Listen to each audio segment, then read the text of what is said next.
Welcome back to Raw Sports Talk. I'm Chris, your favorite stat reader, and we have the Buccaneers hosting the Jets, and the Bucs are 7-point home favorites. The over/under is at 44.5 points. The Jets are plus 285 on the money line, and the Bucs are minus 360. Now, these are the pre-kickoff lines. They're going to change the closer we get to kickoff on Sunday. I do imagine that if it's Fields instead of Tyrod Taylor, this line will kind of change.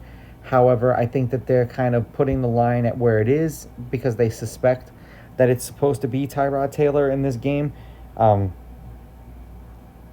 a feeling at some point he was going to be the starter this year, but I thought it would be a little bit further down the road. Now, head-to-head, these teams are 2-2. The Bucs have beaten the Jets the last two games they played them.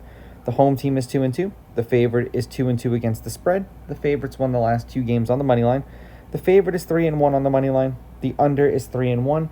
Now, the over/under fell from 45.5 to 44.5. At 45.5, it was 3-1. At 44.5, it is still also 3-1. The one game that went over hit 52 points. So it's going to take a little bit to shift there.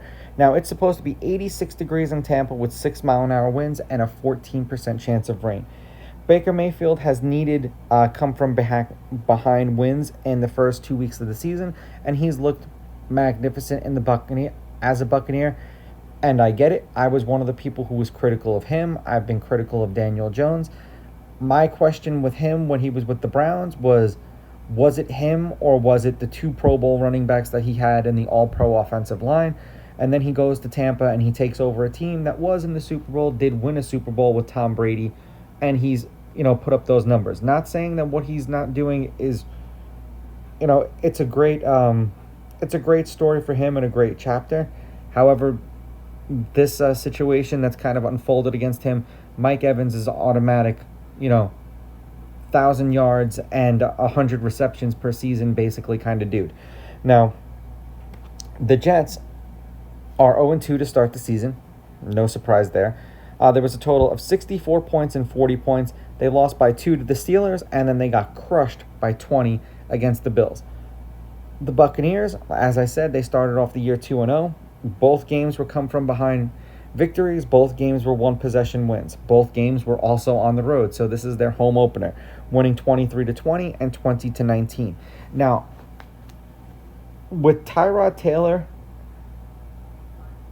it's strange because it seems like all the places he's gone recently in the past, once he gets hurt, the dude who is the backup behind him becomes like a budding superstar. Usually it was like the rookie that he paved the way for. I don't know how much they would trust him to throw. And we know Justin Fields isn't really known for his arm. It's more for his ground game, as you can see, 19 of 33 for one touchdown and 245 yards over 2 games. That's not very impressive. The same thing with Brees. He's averaging basically 68 yards a game. Wilson was basically non-existent last week. I'm going to take the Buccaneers on the money line.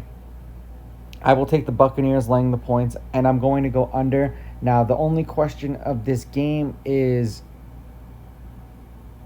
who starts for the Jets? I mean, this could be a letdown game, and this could be the first trap game of many on Sunday because everyone's going to hammer the Buccaneers because the Jets are going with a backup quarterback. Now, these are just my picks. If you disagree, please go with your gut, and please bet responsibly.